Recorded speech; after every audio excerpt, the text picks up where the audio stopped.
All right, welcome back to your AZ-900 Fast Track. This is day 2, part B. And today we are getting into the absolute heart of Azure, compute services. By the time we're done here, you're going to know exactly which service to pick for any scenario the exam throws at you. So let's get right to it. So this is the big question, isn't it? The AZ-900 just loves to give you a situation and ask, okay, what's the best compute option here? You might need to move an old server, host a new website, or build out some complex microservices. It can feel like a lot, but I promise you, there's a really simple way to think about all this. Maybe you have an old physical server sitting in a closet somewhere that you need to get into the cloud. Or hey, maybe you just built an awesome web app and you need to get it online, like yesterday. Or maybe you're going big, building a super modern application with a ton of different moving parts. Well, each of these problems needs a different tool. And today, we are filling up your toolkit.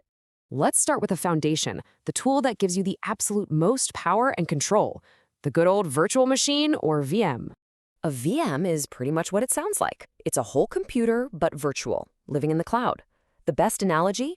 Think of it like renting a custom-built house. You're in charge of everything inside, the paint, the furniture, the appliances. That's your operating system, your software, all your settings. It's what we call infrastructure as a service, or IaaS, and it's your go-to when you need total flexibility.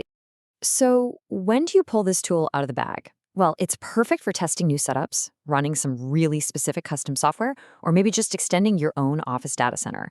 But the number one reason, and you're going to want to remember this for the exam, is for lift and shift migrations. That means literally lifting an existing server from your office and shifting it into the cloud with almost no changes. Now, this is where it gets really clever. To keep your VMs running, Azure uses something called availability sets. They group your VMs into update domains, so they don't all restart for maintenance at the same time, and fault domains, which spread them across different physical server racks with separate power and networking. It's a brilliant little system that means one hardware problem won't take your whole app off.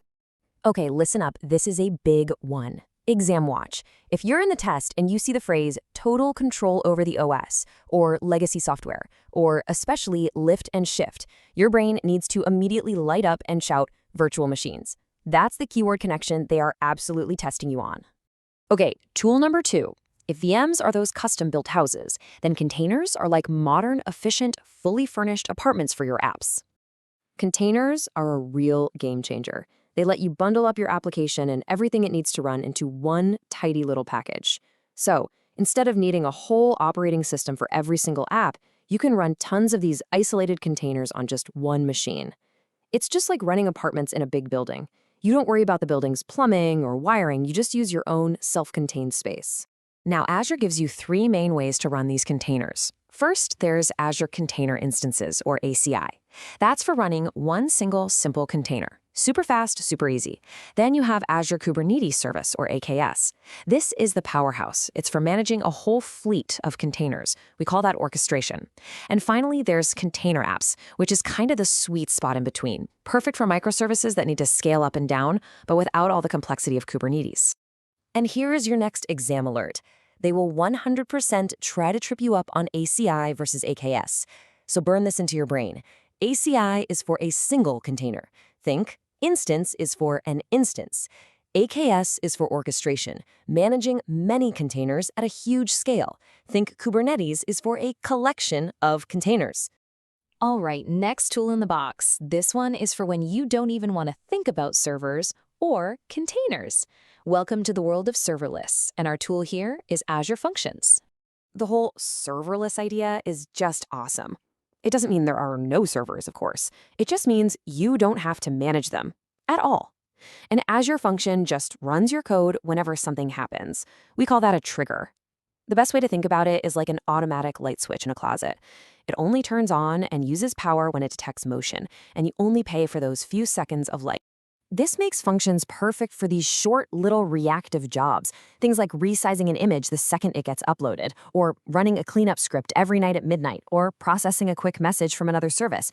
And because you literally only pay for the split seconds your code is actually running, it can be incredibly cheap. And that leads us right to our next exam watch. If you see a scenario question that uses the word trigger or event, or it describes a task that just needs to run for a few seconds and then stop, the answer is Azure Functions. Just think Action and reaction, cause and effect. That's functions. Okay, our final major tool is probably the one most developers start with, Azure App Service. It is the absolute simplest way to get your web apps hosted and running. App Service is what we call a platform as a service, or PaaS. And what that really means for you is that Azure handles everything. The servers, the security patches, the networking, all of it. You just bring your code. It lets you focus on building a great app, not on managing the plumbing that makes it run. And you can see just how flexible it is. Underneath this one app service umbrella, you can host your standard web apps, you can build and host your APIs, you can run little background programs called web jobs, and you can even build the entire backend for your mobile apps. It's a true one-stop shop for web developers. Last exam tip before our big review. If a question asks for the easiest way, or the fastest way, or the most straightforward way to host a web app, especially if it mentions auto-scaling, the answer is App Service. Every single time. Simplicity is its superpower. Okay, you've got the tools, you understand the concepts, now let's lock this all in with a rapid-fire review. This is the stuff you absolutely need to nail down for the exam. Take a good look at this table. Seriously, pause and take a screenshot if you need to. VM, you manage it. It's for full control. App Service, Azure manages it. Best for web apps. ACI, simple, single containers. AKS, enterprise scale containers. And Functions, short, event-driven code. This table right here is your decision-making cheat sheet. Let's do some flashcards. Ready? Scenario 1.